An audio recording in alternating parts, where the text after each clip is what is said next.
സാർവദേശീയ തൊഴിലാളി ദിനത്തിൽ സമരം കടുപ്പിക്കാനൊരുങ്ങി തിരുവനന്തപുരത്ത് സെക്രട്ടേറിയറ്റിന് മുന്നിൽ സമരം ചെയ്യുന്ന ആശാപ്രവർത്തകർ. ഇന്ന് രാവിലെ തൊഴിലാളികൾ മെയ് ദിന റാലി നടത്തി. സമരത്തിന്റെ 81-ാം ദിവസമായ ഇന്ന് രാപ്പകൽ സമരയാത്രയുടെ ഫ്ളാഗ് ഓഫും നടക്കും. യാത്രയുടെ ക്യാപ്റ്റൻ MA ബിന്ദുവിന് പ്രമുഖ ഗാന്ധിയൻ ഡോക്ടർ MP മത്തായി പതാക കൈമാറും. മെയ് 5 മുതൽ ജൂൺ 17 വരെയാണ് കാസർഗോഡ് നിന്ന് തുടങ്ങി തിരുവനന്തപുരത്തേക്ക് സഞ്ചരിക്കുന്ന രാപ്പകൽ സമരയാത്ര. ആശാപ്രവർത്തകരുടെ റിലേ നിരാഹാര സമരം ഇന്ന് 42-ാം ദിവസത്തിലേക്കും കടന്നു.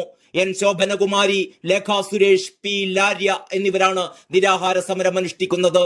ലോകമെമ്പാടും തൊഴിൽ മേഖലകൾ മുമ്പൊന്നുമില്ലാത്ത വിധം പ്രതിസന്ധി നേരിടുന്ന ഇക്കാലത്താണ് മെയ് ദിനം ആചരിക്കുന്നത്.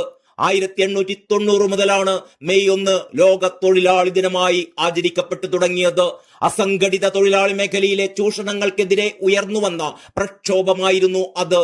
18-ാം നൂറ്റാണ്ടിൽ ഷിക്കാഗോയിൽ തുടങ്ങിയ സമരം ലോകമെങ്ങുമുള്ള തൊഴിലാളികൾക്ക് ഊർജമായി മാറുകയായിരുന്നു. അവകാശങ്ങളെക്കുറിച്ച് തൊഴിലാളികളെ ബോധവാന്മാരാക്കിയ കൂട്ടായ്മയായിരുന്നു അത്. 8 മണിക്കൂർ ജോലി, 8 മണിക്കൂർ വിശ്രമം, മിച്ചമുള്ള 8 മണിക്കൂർ പഠനത്തിനും ജോലിക്കും. അതായിരുന്നു അമേരിക്കയിലെ തെരുവുകളിൽ മുഴങ്ങിയ മുദ്രാവാക്യം. ക്രൂരമർദ്ദനങ്ങൾക്കും വെടിവെപ്പിനും മുന്നിൽ മുട്ടുമടക്കാത്ത ആ പോരാട്ട വീര്യമാണ് പിന്നീട് ലോക തൊഴിലാളി ദിനമായി ആചരിക്കപ്പെടുന്നതിലേക്ക് എത്തിയത്.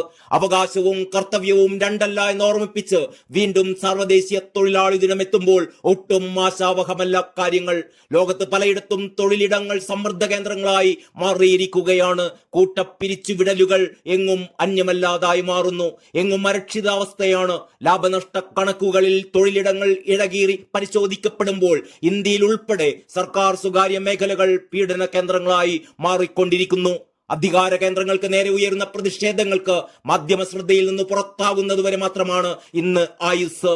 തൊഴിലിടങ്ങളിലെ കണ്ണുനീരുകൾ ഒറ്റപ്പെട്ടതായി മാറുന്നു. ആയുസിന്റെ നല്ലൊരു പങ്കും സർക്കാരിന് വേണ്ടി അധ്വാനിച്ചവർ കറിവേപ്പില പോലെ വലിച്ചെറിയപ്പെടുന്നതും ആശാസമരമടക്കമുള്ള പോരാട്ടങ്ങളിലൂടെ നമ്മൾ കാണുകയാണ്.